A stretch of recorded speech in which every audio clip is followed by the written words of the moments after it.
head. Before this assignment, he used to manage communication campaigns for Government of India during his tenure at Directorate of Advertising and Visual Publicity. With educational background of engineering, he started his career in software sector with IBM. Before joining civil service, he had served in banking sector with State Bank of Travancore. I am proud to say that he is my first cousin and good friend since my childhood. On behalf of everyone present here, I welcome you, sir, to handle today's webinar.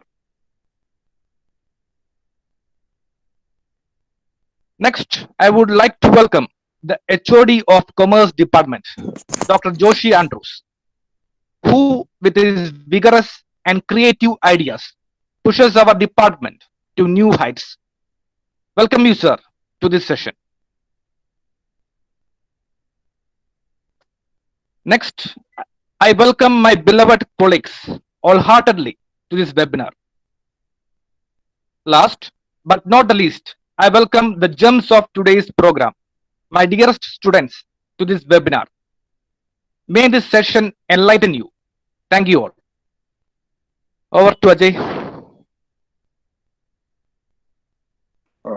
Thanks a lot, Praveen. I think I can straight away go into the session. The topic may be quite familiar with everyone because we all live in that age where fake news is taken as granted. We all think that we are all surrounded by fake news, but still, that which comes to you, many of the time, you don't do a critical analysis. You just forward it, you just like it, share it, thinking that you are competent enough to understand what is fake news or not, and you believe in yourself like the greatest ever person with the greatest faculty ever to make a distinction between fake news and what is real news. We all think like that, and the trouble is that trouble exactly is this. നമ്മളെ കുറിച്ച് സങ്കല്പിക്കുന്ന വീരപരിവേഷം അല്ലെങ്കിൽ നമ്മുടെ കഴിവിനേക്കാൾ ഉപരി, യഥാർത്ഥ കഴിവിനേക്കാൾ ഉപരിയായി നമ്മൾ സ്വയം കരുതുന്ന പരിവേഷമാണ് ഒരു തരത്തിൽ പറഞ്ഞാൽ ഫേക്ക് ന്യൂസ് എന്ന് പറയുന്ന എക്കോസിസ്റ്റത്തിന്റെ കേന്ദ്രം എന്ന് പറയുന്നത്. അടിസ്ഥാനപരമായി അത് the centre of this ecosystem is you. ഇത് നമ്മുടെ തന്നെ വൾണറബിലിറ്റീസിനെ ഉപയോഗിച്ചുകൊണ്ടുള്ള ഒരു എക്കോസിസ്റ്റമാണ്. നമ്മൾ തന്നെയാണ് അതിനെ ഡ്രൈവ് ചെയ്യുന്നത്. The blame should not be shifted anywhere else. There will be concerted actors, concerted agents who really want to vitiate an information system and then spread something else, which is not correct, which is not objective.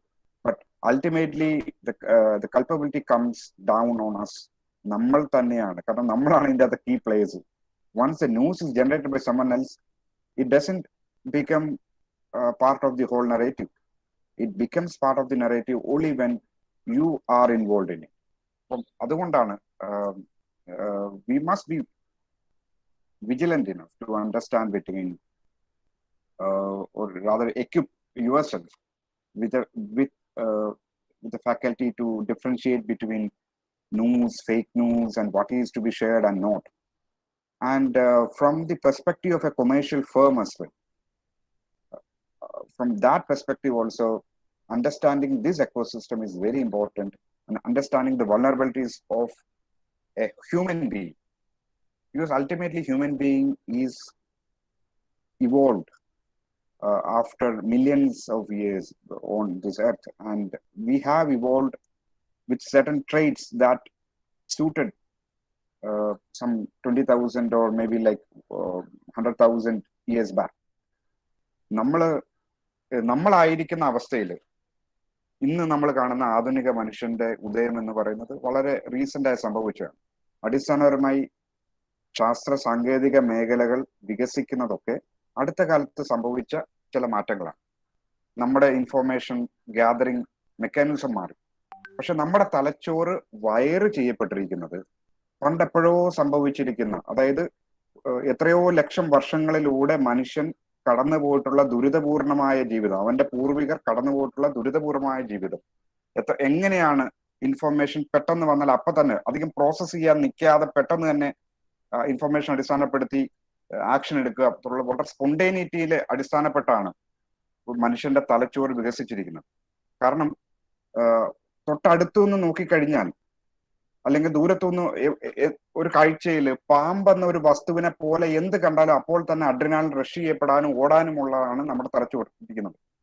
എന്നാൽ അതിനെ വിവേചിച്ചറിയാൻ വേണ്ടി അത് ശരിക്കും പാമ്പ് തന്നെയാണോ അതോ കയറാണോ അതോ വള്ളിയാണോ എന്നൊക്കെ പറഞ്ഞ് സൂക്ഷ്മമായി അടുത്തേക്ക് പോകാനും അതിൽ പാമ്പിന്റെ പോലത്തെ പൊട്ടുകൾ ഉണ്ടെങ്കിൽ അത് ചലിക്കുന്നതാണോ അല്ലയോ എന്നുള്ള രീതിയിലൊക്കെ കൃത്യമായി മനസ്സിലാക്കാനുള്ള പ്രക്രിയ അത് നമ്മുടെ തലച്ചോറിൽ രണ്ടാമത് മാത്രം സംഭവിക്കുന്നതാണ്. പക്ഷെ ആദ്യത്തെ തവണ അത് പാമ്പാണെങ്കിലും അല്ലെങ്കിൽ ഓടുക എന്നുള്ളതാണ് മനുഷ്യന്റെ തലച്ചോറ് വയറ് ചെയ്യപ്പെട്ടിരിക്കുന്നതും. കാരണം അങ്ങനെ ചെയ്തില്ലെങ്കിൽ അത് പാമ്പ് കടിയേക്കാനും സ്വയം മരണപ്പെടാനും സാധ്യതയുള്ളത് കൊണ്ട് ഓടുന്നത് തന്നെയാണ് ഉചിതം, അത് പാമ്പാണെങ്കിൽ കയറാണെങ്കിൽ അല്ലെങ്കിൽ. അപ്പൊ ഇങ്ങനെ ലക്ഷക്കണക്കിന് വർഷങ്ങളിലൂടെ നമ്മുടെ തലച്ചോറ് വികസിച്ചു വന്ന പരിണാമപരമായ ചില ഇന്നത്തെ കാലത്തിന് യോജിക്കാത്ത ചില വസ്തുതകൾ കൂടി ഉണ്ട്. അപ്പൊ ഇത്തരം വൾണറബിലിറ്റീസ്, ഇത്തരം എടുത്തുചാട്ടങ്ങളെ കുറിച്ചുള്ള അവബോധത്തോടു കൂടി മാത്രമേ നമ്മൾ ന്യൂസിനെ കുറിച്ചോ ഫേക്ക് ന്യൂസിനെ കുറിച്ചോ ഉള്ള ഒരു ഒബ്ജക്റ്റീവ് അനാലിസിസിലേക്ക് നമുക്ക് എത്താൻ സാധിക്കുള്ളൂ. So I hope I have given you some background into what I'm going to talk about. And my session, I have divided it into two. One session, first part basically deals with this understanding how we are vulnerable to this. And to understand what makes us vulnerable basically. And then to understand what is this ecosystem of fake news, why it becomes viral. Because fake news അവിടെ തന്നെ നിന്നതുകൊണ്ട് ആർക്കും ഒരു ദോഷം ചെയ്യാനില്ല. But once it becomes viral it becomes a truth. അവിടെയാണ് that you need to intervene, and it creates an impact. Most of the time it's negative impact. It demolishes reputations. It creates a disorder and anarchy in the society, chaos in the society that no one will be able to handle afterwards. പിന്നെ fake news ഒരു തരത്തിൽ പറഞ്ഞാൽ it becomes a weaponized one also, because your enemy state will try to disseminate fake news in your country, planting it somewhere and trying to propagate it in your social media and somehow getting it viral. So അങ്ങനെ വളരെ concerted ആയിട്ടുള്ള എഫേർട്സും fake ന്യൂസിന്റെ പുറകിൽ ഉണ്ടാവാം. അത് പുറപ്പെട്ട് തുടങ്ങിക്കഴിഞ്ഞാൽ പിന്നെ ഒന്നും ചെയ്യാൻ പറ്റാത്ത അവസ്ഥയിൽ സ്തംഭിച്ചു നിൽക്കുക എന്നുള്ള പ്രശ്നവും ഉണ്ടായേക്കാം. So basically, we need to understand how this operates, and then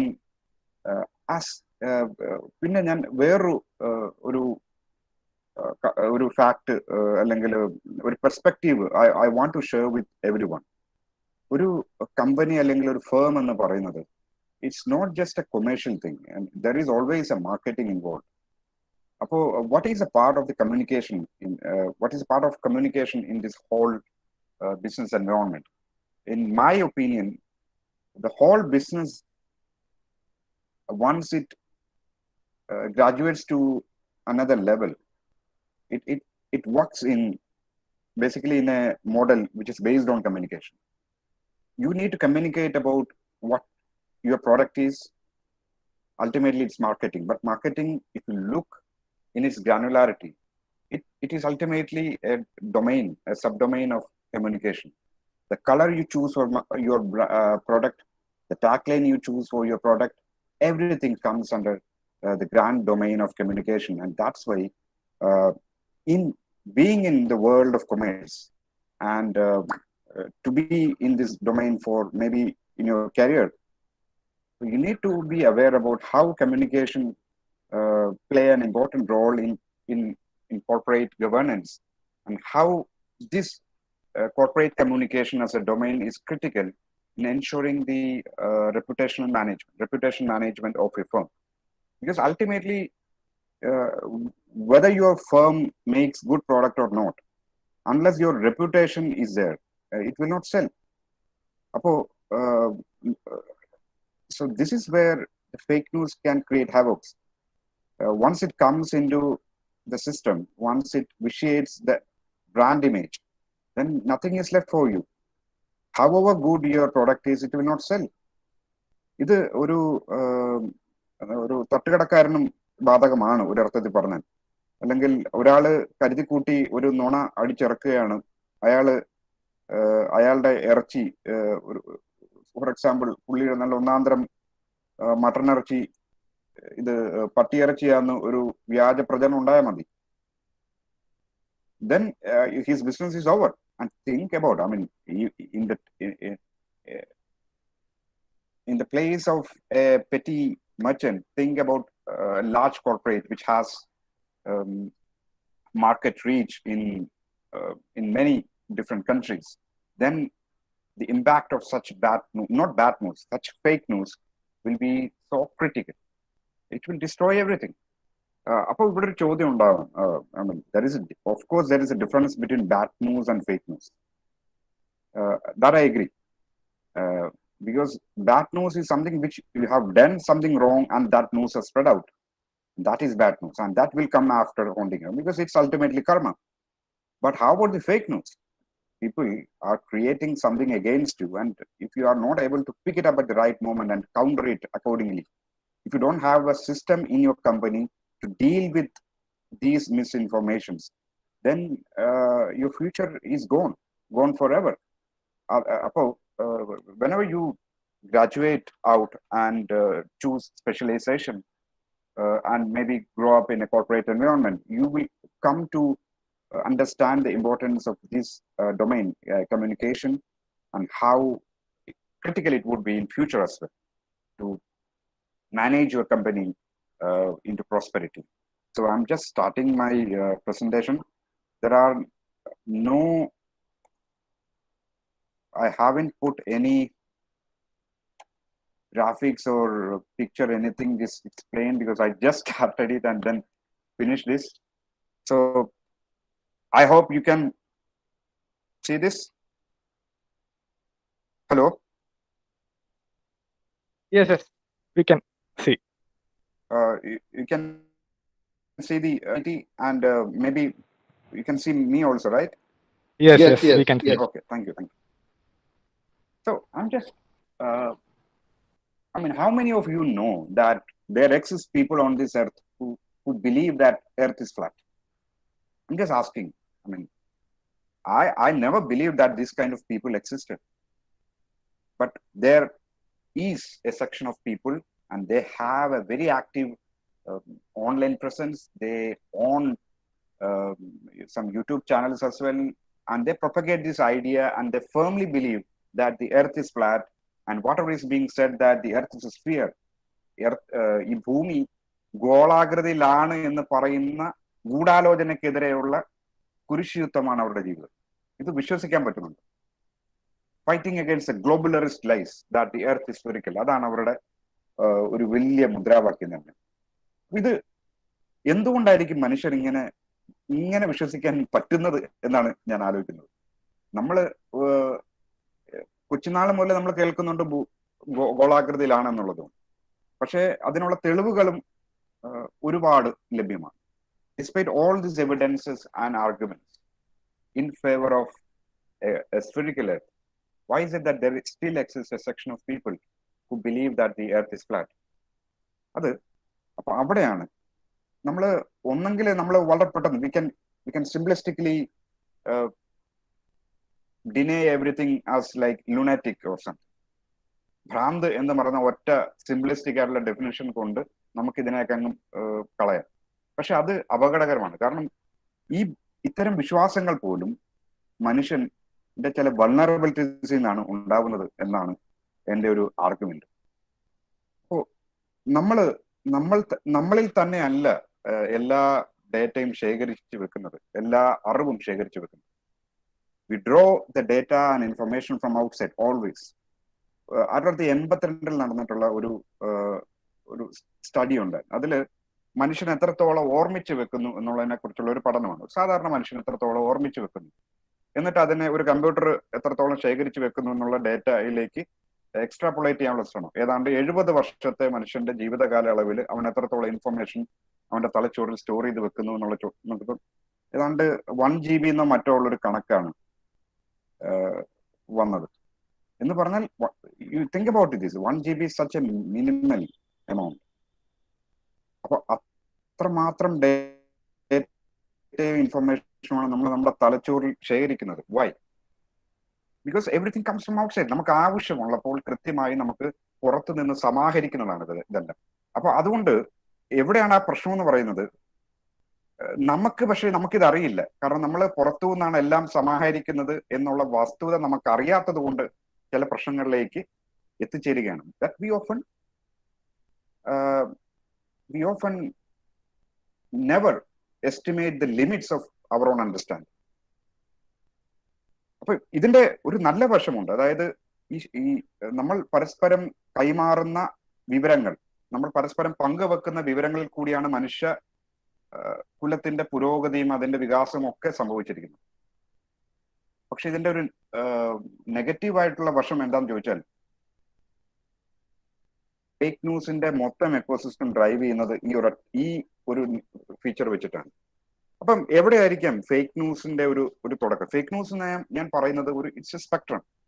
അപ്പൊ അതിന്റെ ഒരു സ്പെക്ട്രത്തില് എന്താ പറയുക, അറിയാതെ പറയുന്ന ചില തെറ്റുകൾ വരുന്ന ചില ഇൻഫോർമേഷൻസിൽ തുടങ്ങി വളരെ പെർട്ടിക്കുലറായിട്ട് ഡിസൈൻ ചെയ്ത് വെച്ചിട്ടുള്ള ഡിസ്ഇൻഫോർമേഷനിലേക്ക് വരുന്ന ഒരു സ്പെക്ട്രം ഉണ്ട്.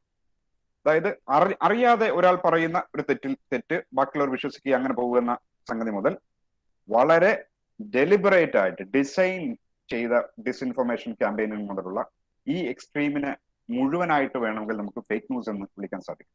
So at one end of the spectrum there is misinformation by mistake, and at the other disinformation by design. So between these two extremes, there's a lot of gray areas, and they together can be termed as fake news. And why do we believe in fake news? നമ്മളെ കുറിച്ച് ഞാൻ നേരത്തെ പറഞ്ഞു, നമ്മളെ കുറിച്ച് തന്നെ വളരെ over rating ആണ് നമ്മൾ സ്വയം കൊടുത്തിരിക്കുന്നത്. അത് ഒരുപാട് ഫാലസികൾ നമ്മുടെ മനസ്സിനുള്ളിൽ ഉണ്ട് എന്നുള്ളത് കൊണ്ടുകൂടിയാണ്. അതിന്റെ ഒരു പ്രധാനപ്പെട്ട ഒന്നാണ് കൺഫർമേഷൻ ബയസ് എന്ന് പറയും. കൺഫർമേഷൻ ബയസ് എന്ന് പറഞ്ഞാൽ ഞാൻ വിശ്വസിക്കുന്നത് എന്തോ അത് ശരിയാണെന്ന് ഉറച്ചു വിശ്വസിക്കാനാണ് എനിക്ക് ആഗ്രഹം. അതിനെ സാധൂകരിക്കുന്ന the news that justify my beliefs, my confirmations, or rather that confirms my beliefs, we tend to believe them, and we tend to put a reasoning also into making sure that that particular view is the truth. ഒന്ന് hold ചെയ്യണം.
അപ്പം നമ്മള് ശരി എന്ന് കരുതുന്ന പലതും വിശ്വസിക്കുന്ന, നമ്മുടെ വിശ്വാസങ്ങളോട് ചേർന്ന് നിൽക്കുന്നതൊക്കെ ശരി എന്ന് കരുതാനാണ് നമുക്കിഷ്ടം. അപ്പൊ സ്വാഭാവികമായിട്ടും നമുക്കൊരു ഫോർവേഡ് കിട്ടുകയാണ്, വാട്സാപ്പ് ഫോർവേഡ് കിട്ടുകയാണ്. അത് നമ്മുടെ വിശ്വാസങ്ങളോട് ചേർന്ന് നിൽക്കുന്നതാണെങ്കിൽ നമ്മൾ മുന്നും പിന്നും ചിന്തിക്കാതെ നേരെ അങ്ങ് ഫോർവേഡ് ചെയ്യും. അപ്പം ഇതൊരു തരം മോട്ടിവേറ്റഡ് റീസണിങ് ഇതെന്ന് പറയും. മോട്ടിവേറ്റഡ് റീസണിങ്ങിന്റെ പരിധിയിലാണ് ഇത് വരിക. വേറെ ഒരു ഫാക്ട് എന്ന് പറയുന്നത് തേർഡ് പേഴ്സൺ എഫക്ട് എന്ന് പറയും. അപ്പൊ നമ്മൾ നമ്മളെ കുറിച്ച് കുറച്ച് ഓവർ റേറ്റഡ് ആയിട്ടാണ് കരുതുന്നത്. മറ്റൊരാൾക്ക് ഫേക്ക് ന്യൂസ് തിരിച്ചറിയുന്നതിനേക്കാളും കൂടുതൽ കഴിവ് എനിക്കുണ്ടെന്ന് സ്വയം വിശ്വസിക്കുക എന്ന് പറയും. അപ്പൊ ഇത് ഒരു തരത്തിൽ നെയ്വ് റിയലിസം എന്ന് പറയുന്ന ഒരു പ്രക്രിയ കൂടിയാണ്. ഒരർത്ഥത്തിൽ പറഞ്ഞാൽ വ്യൂസ് എല്ലാം കറക്റ്റാണ്, മറ്റുള്ളവരുടെ തെറ്റാണ്. പ്രത്യേകിച്ചും അവരുടെ views when it disagree with my views, then their views should be wrong. ഇത് എല്ലാവർക്കും ഉള്ളതാണ്. It's not something that's only some special kind of people develop this kind of error. No, I mean inherently it is in everyone. അപ്പൊ എന്തുകൊണ്ടാണ് ഇത്തരം fake ന്യൂസുകൾ വൈറലായി മാറുന്നത്? വൈറലായി മാറുന്നതിന്റെ പിന്നിലുള്ള ഒരു ഫിലോസഫിയാണ് സത്യം പറഞ്ഞാൽ നമ്മൾ പേടിക്കേണ്ടത്. വലിയൊരു അർത്ഥത്തിൽ പറഞ്ഞാൽ ശരിക്കുള്ള ഒരു വസ്തുതയുള്ള ഒരു വാർത്ത പരക്കുന്നതിനേക്കാളും വേഗത്തിലും പരപ്പിലും ഒരു വ്യാജ വാർത്ത മുന്നോട്ട് പോകും. അത് പ്രധാനമായിട്ടും രാഷ്ട്രീയപരമായിട്ടുള്ള വാർത്തകളാണ് മെയിൻ ആയിട്ടും ഇതുപോലെ സ്പ്രെഡ് ആവുക. പിന്നെ രണ്ട്, നമ്മുടെ ഇക്കാലത്തെ മീഡിയയിൽ എക്കോസിസ്റ്റത്തിൽ വന്ന മാറ്റങ്ങളും ഇതിനെ ഒരുപാട് മുന്നോട്ട് കൊണ്ടുപോകുന്നുണ്ട്.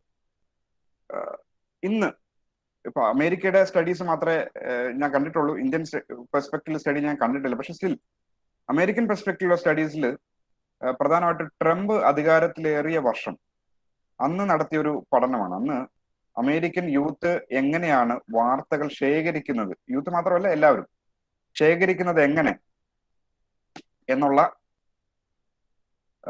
ഒരു പഠനത്തിൽ ബഹുഭൂരിപക്ഷം പേരും സോഷ്യൽ മീഡിയയിൽ തന്നെയാണ് അത് അബ്സോർബ് ചെയ്യുന്നത്. സാമ്പ്രദായികമായിട്ടുള്ള മാധ്യമങ്ങളിൽ നിന്ന് അവർ ആർജിക്കുന്ന വിവരം വളരെ പരിമിതം എന്നാണ് കണ്ടത്. ഇപ്പൊ വാഷിംഗ്ടൺ പോസ്റ്റിനെയും ന്യൂയോർക്ക് ടൈംസിനെയും ഒക്കെ വിശ്വസിക്കാത്ത ഒരു തലമുറ, അല്ലെങ്കിൽ അങ്ങനത്തെ ഒരു കൂട്ടം ആളുകൾ അമേരിക്കയിൽ വളർന്നു കഴിഞ്ഞിരുന്നു എന്നുള്ളതിന്റെ ഒരു വ്യക്തമായ സൂചനകൾ അന്നത്തെ പഠനങ്ങൾ നൽകി. അപ്പൊ അവിടെ എന്താ കുഴപ്പമോ അല്ലെങ്കിൽ അത് മാധ്യമങ്ങളുടെ പതിവ് ശൈലികൾ കൊണ്ട് സംഭവിച്ചിട്ടുള്ള ഒരു വിശ്വാസ്യതാ നഷ്ടവുമായിരിക്കാം. പക്ഷെ എന്നാലും ഇങ്ങനെ ഒരു എക്കോസിസ്റ്റം ഡെവലപ്പ് ചെയ്ത് കഴിഞ്ഞു എന്നുള്ളതാണ്. പിന്നെ വളരെ പ്രധാനപ്പെട്ടത്, സോഷ്യൽ മീഡിയ അല്ല, എല്ലാ കമ്പനികളും ആഗ്രഹിക്കുന്ന എന്താണ്? അവരുടെ റവന്യൂ വർദ്ധിക്കണം, അവരുടെ ടേൺ ഓവർ കൂടണം. ഇത് എല്ലാ സോഷ്യൽ മീഡിയ എല്ലാ കമ്പനികളും ആഗ്രഹിക്കുന്നു. Social media also believes in the same thing. Their algorithm is tailor made just to ensure traffic and attention. ട്രാഫിക്കും അറ്റൻഷനും കിട്ടുന്ന എന്ത് ലിങ്ക് ഉണ്ടോ, എന്ത് വാർത്തയുണ്ടോ, അത് ശരിയാണോ തെറ്റാണോ എന്ന് അറിയേണ്ട ആവശ്യം അവർക്ക് ഉണ്ടാവേണ്ടതില്ല. അവരുടെ ബിസിനസ് വെച്ച് നോക്കും.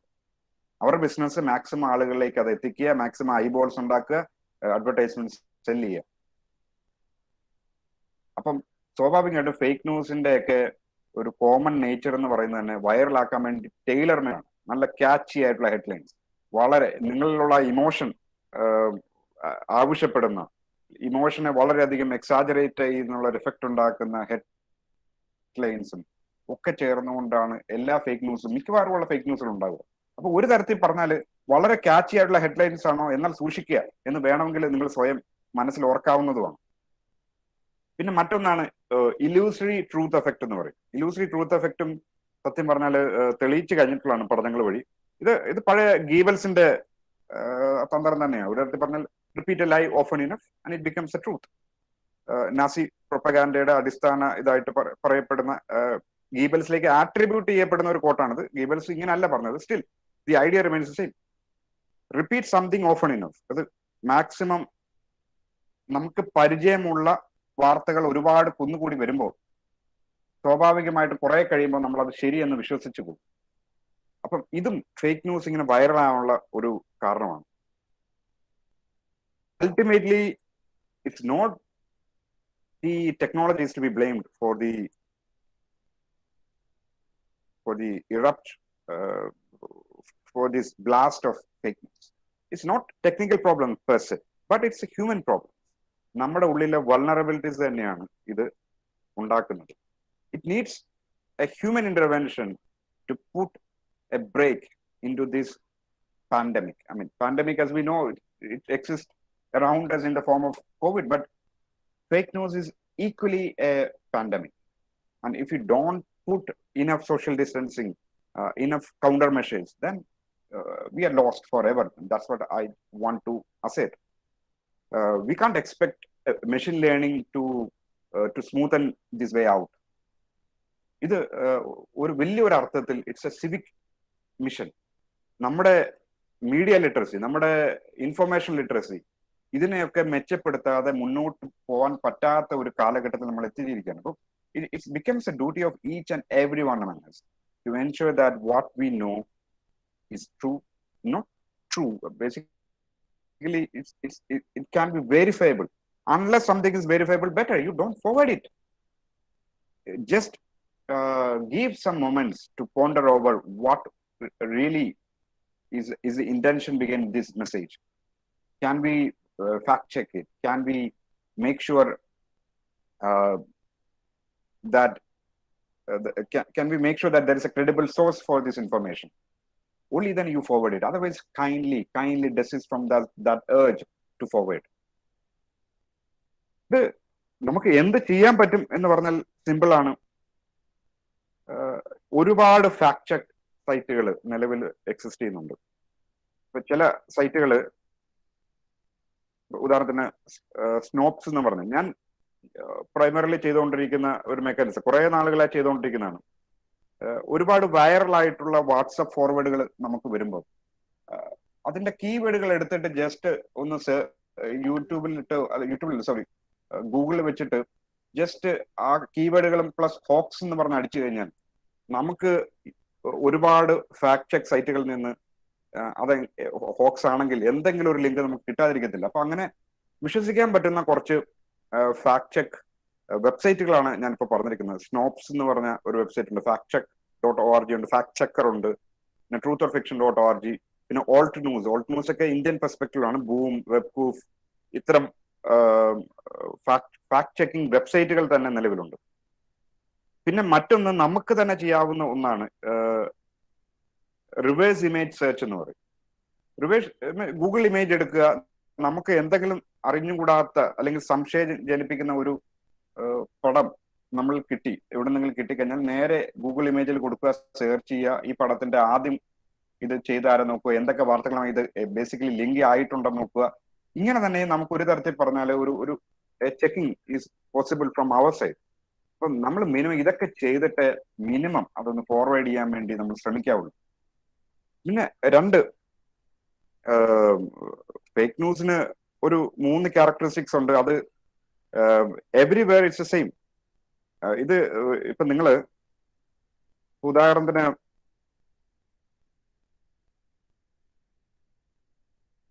ആക്ച്വലി ഇനാക്യുറേറ്റ് എന്നുള്ളത്, that is what fake news is about. പിന്നെ ഒന്ന്, ഇത് ഷെയറബിൾ ആവണം. ഷെയറബിൾ ആവുക എന്ന് പറഞ്ഞാൽ ആ ഒരു എന്താ പറയാ, ആ ഒരു ഷെയറബിലിറ്റി ഫാക്ടറാണ് ഫേക്ക് ന്യൂസിന്റെ ബാക്കിയുള്ളതിൽ നിന്ന് പലപ്പോഴും മാറ്റാറുള്ളത്. അത് ഷെയർ ചെയ്യാൻ നമ്മളെ പ്രേരിപ്പിക്കും.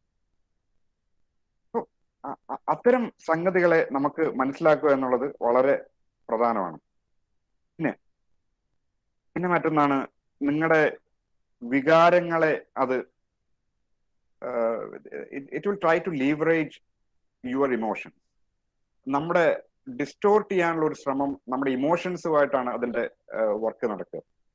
ഇല്ലെങ്കിൽ നമ്മുടെ ക്രിസ്ത്യാനികൾ അപകടത്തിൽ, അല്ലെങ്കിൽ മുസ്ലിങ്ങൾ അപകടത്തിൽ, ഹിന്ദുക്കൾ അപകടത്തിൽ, ഇങ്ങനെയൊക്കെ പറയുന്ന ഒരു ഇമോഷൻ ആദ്യമേ കിട്ടിക്കഴിഞ്ഞാൽ തന്നെ നമ്മുടെ തലച്ചോറിൽ വേറെയാണ് വർക്ക് ചെയ്യാൻ പോകുന്നത്.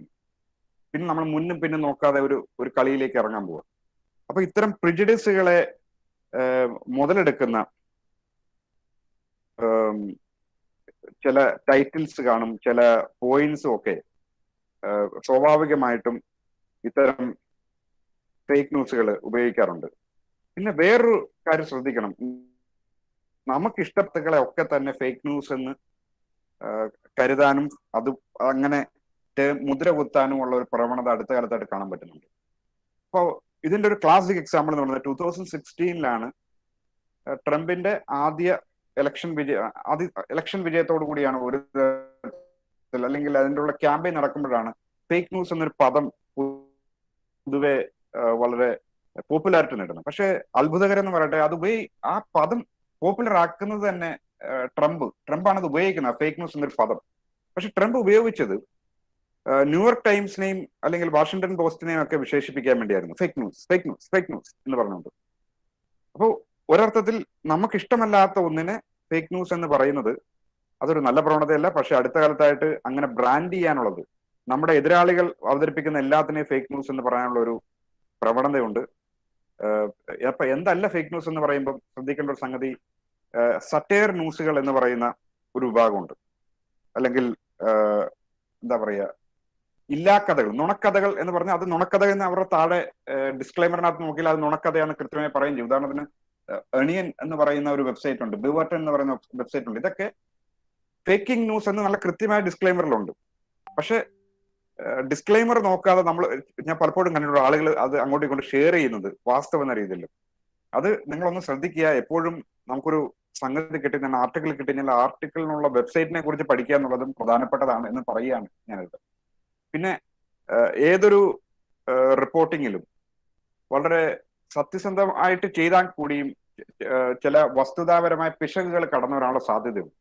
അത് എല്ലായിടത്തും ഉള്ളതാണ്. അപ്പം അത്തരം റിപ്പോർട്ടിങ് ജേർണലിസം ഉണ്ടായ കാലം മുതലേ ഉണ്ട്. അതുകൊണ്ട് തന്നെ അങ്ങനെ വസ്തുതാപരമായ പിശകുണ്ടെങ്കിൽ അപ്പം തന്നെ അതിന്റെ ഫേക്ക് ന്യൂസ് എന്ന് പറയുന്നതിനോട് എനിക്ക് അത്ര യോജിപ്പില്ല. അത് വസ്തുതകൾ തിരുത്തം, പക്ഷെ മുഴുവനായിട്ടുള്ള ഇതിൽ ഡെലിബറേറ്റ് ആയിട്ടുള്ള ഫേക്കിങ്ങുകൾ ഉണ്ടോ എന്നുള്ളത് മാത്രമാണ് നമ്മൾ ശ്രദ്ധിക്കേണ്ടത്. ഇപ്പോൾ ബ്രേക്കിംഗ് ന്യൂസ് ആണ് സത്യം പറഞ്ഞാൽ ഒരു വലിയ പരിധി വരെ ന്യൂസിന്റെ ക്രെഡിബിലിറ്റി നഷ്ടപ്പെടുത്തി കളഞ്ഞ ഒന്ന് എന്ന് ഞാൻ പലപ്പോഴും വിചാരിക്കാറുണ്ട്. ഒന്ന്, ഇപ്പം പണ്ടത്തെ ഒരു സമയത്ത്, പണ്ടത്തെ ഒരു നോർമൽ മീഡിയ സെറ്റപ്പിൽ ഒരു ഈവന്റ് നടക്കുന്നു, അതിനെക്കുറിച്ച് ചിന്തിക്കാനും അതിന്റെ സ്രോതസ്സുകളെ ശേഖരിക്കാനും അതിന്റെ സോഴ്സുകളെ മനസ്സിലാക്കി അവരെ വിളിച്ച് പല പല സ്രോതസ്സുകൾ വഴി അത് കൺഫേം ചെയ്യാനും ഒക്കെ ഉള്ള സമയമുണ്ടായിരുന്നു. പക്ഷെ നിർഭാഗ്യവശാൽ നമ്മൾ ജീവിക്കുന്നത് we live in a time of breaking news.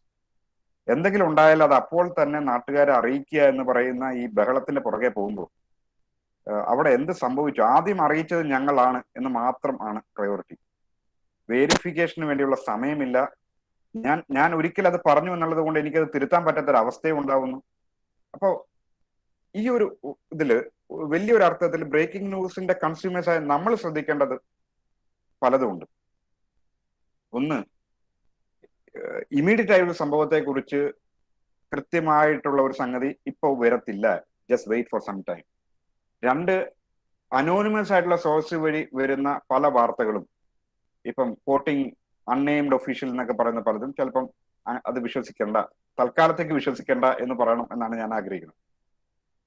പിന്നെ ഒന്ന്, ചില പദങ്ങൾ കാണും, അതായത് we are getting reports, we are seeking confirmation, ഇങ്ങനെയുള്ള ഇതൊക്കെ ഉണ്ട്. അതൊക്കെ കാണുമ്പോൾ തന്നെ ഒരു കയ്യകലത്തിൽ നിന്ന് നിർത്താൻ പഠിക്കുക. അപ്പൊ ഇതൊരു മീഡിയ ലിറ്ററസിയുടെ ഭാഗമായിട്ട് നമ്മൾ ഡെവലപ്പ് ചെയ്യേണ്ടതാണ്.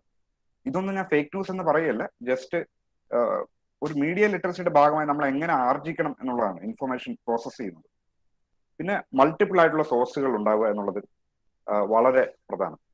ഈ മൾട്ടിപ്പിൾ ആയ സോഴ്സുകൾ ഉണ്ടാവുക എന്ന് പറയുന്നതിന്റെ അർത്ഥം നമ്മുടെ ട്രഡീഷണൽ ന്യൂസ് സോഴ്സ് എന്ന് പറയുന്നത് ഒന്നും ന്യൂട്രൽ അല്ല. ഇപ്പൊ മനോരമയുടെ രാഷ്ട്രീയം ഇല്ല എന്ന് പറഞ്ഞാലും അവർക്കൊരു രാഷ്ട്രീയം ഉണ്ടാവും. അത് ദേശാഭിമാനി പോലെയോ അല്ലെങ്കിൽ വീക്ഷണം പോലെയോ കൃത്യമായ ഒരു രാഷ്ട്രീയമാണെന്നുണ്ടെങ്കിൽ അവർക്ക് അവരുടേതായ രാഷ്ട്രീയമുണ്ട്. അവരുടെ പരമ്പരാഗതമായ ഇൻസ്റ്റിറ്റ്യൂഷണൽ ആയിട്ടുള്ള ചില വാല്യൂസ് ഉണ്ടാവും. അതുപോലെ ആയിരിക്കണമെന്നില്ല മാതൃഭൂമി, അതുപോലെ ആയിരിക്കത്തില്ല മറ്റൊന്ന്. അപ്പൊ ഓരോരുത്തർക്കും അവരുടേതായ ചില പക്ഷങ്ങളുണ്ട്. അപ്പൊ പക്ഷങ്ങളെ മനസ്സിലാക്കിക്കൊണ്ട് വേണം എല്ലാ വാർത്തകളെയും മനസ്സിലാക്കാൻ. അതുകൊണ്ടാണ് seek out news from A variety of sources എന്ന് പറയുന്നത് അടിസ്ഥാനപരമായി നമ്മൾ പാലിക്കേണ്ട ഒന്നാണ്. പിന്നെ എല്ലാ പൊളിറ്റിക്കൽ സ്പെക്ട്രത്തിൽ നിന്നുള്ള വാർത്തകളും കഴിയുമെങ്കിൽ വായിക്കാൻ ശ്രമിക്കുക. Don't make A bubble out of your self. അപ്പൊ നമ്മൾ ഈ ബബിളിൽ എക്സിസ്റ്റ് ചെയ്യുന്നു എന്നുള്ളതുകൊണ്ടാണ് ഒരു വലിയ അർത്ഥത്തിൽ ഡിസ്ഇൻഫോർമേഷൻസ് ഇത്ര സ്പ്രെഡ് ആവുന്നു, നമ്മൾ അതിൽ മാക്സിമം വിശ്വസിക്കുകയും ചെയ്യുന്നത്. When we select friends on our Facebook, make sure that you have someone from the other side of your political spectrum. അങ്ങനെ ഒരു എക്കോസിസ്റ്റം ഡെവലപ്പ് ചെയ്യെങ്കിൽ മാത്രമേ അവിടെ നടക്കുന്ന ചില പെർസ്പെക്റ്റീവുകൾ നമുക്ക് അറിയാൻ സാധിക്കത്തുള്ളൂ. അപ്പോൾ അല്ലാതെ നമ്മുടെ രാഷ്ട്രീയ വിശ്വാസങ്ങൾ അല്ലെങ്കിൽ നമ്മുടെ മതവിശ്വാസങ്ങൾ മാത്രം വിശ്വസിക്കുന്ന വളരെ ചുരുങ്ങിയ ചില ബബിളിന്റെ അകത്ത് നിൽക്കുകയാണെങ്കിൽ ഏതൊരു നുണയും നിങ്ങൾ ആത്യന്തികമായി ശരിയെന്ന് സ്വയം വിശ്വസിക്കുകയും അതിനെ പ്രൊപ്പഗേറ്റ് ചെയ്യുകയും ചെയ്യും. ഇത് അടിസ്ഥാനപരമായി നമ്മളെല്ലാവരും ശ്രദ്ധിക്കേണ്ടതാണ്.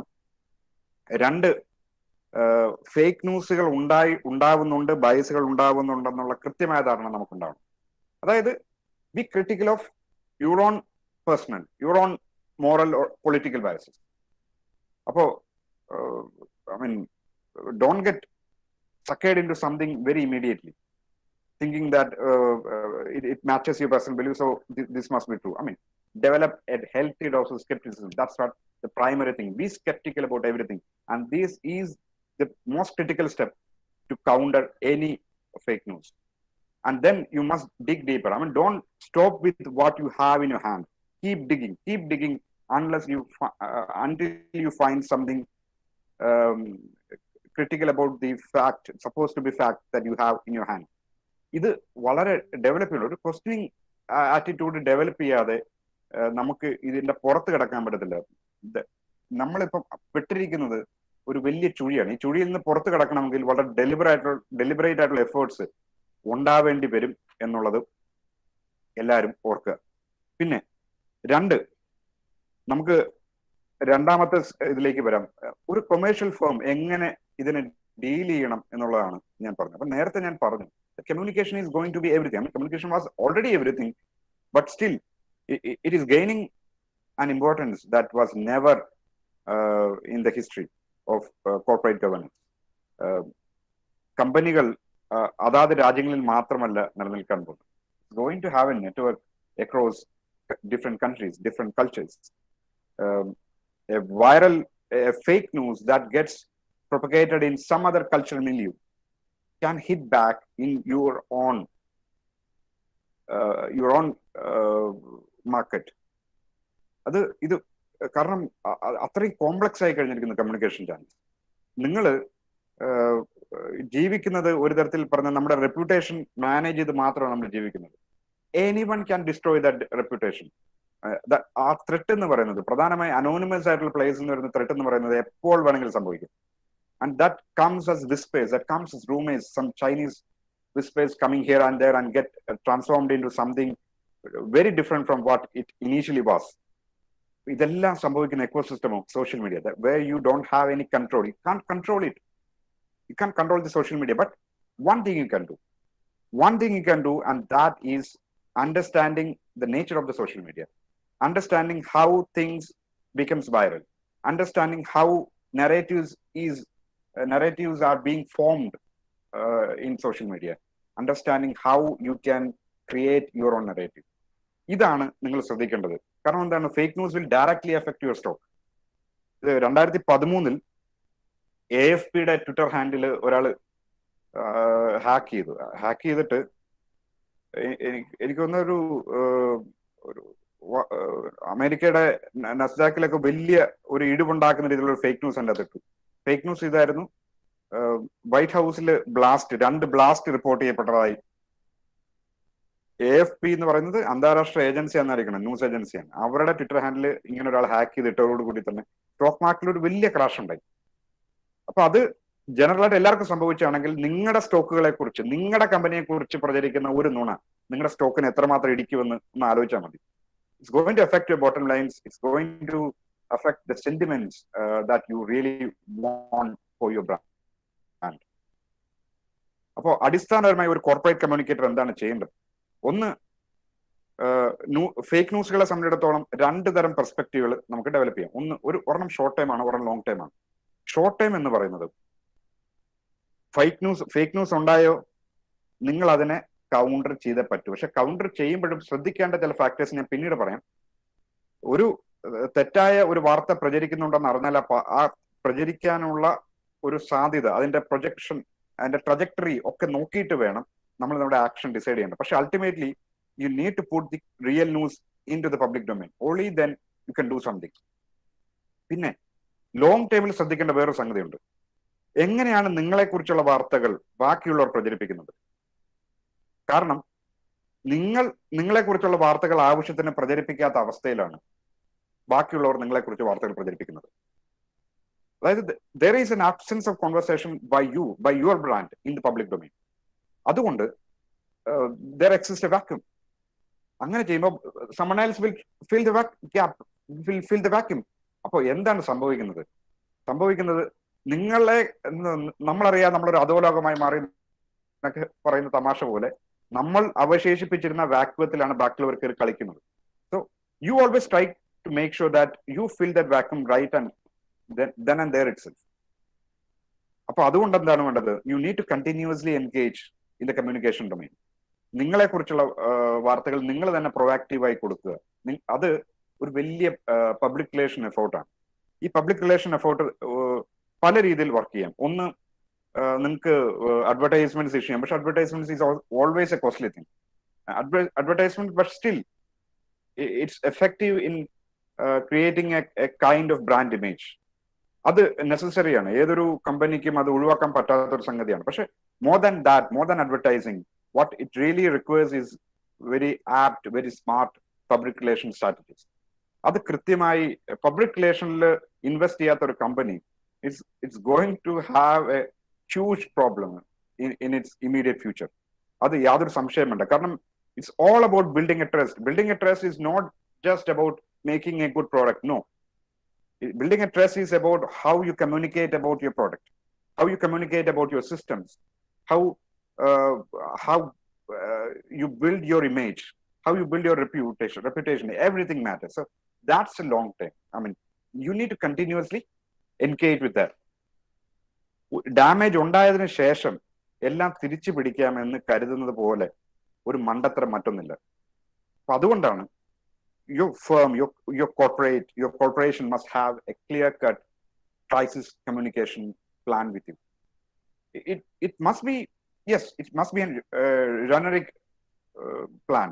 It's not tailor-made to one particular issue, but it's more in a general setup. How, when a crisis develops, who all shall be the players that will come to the public and then speak about it?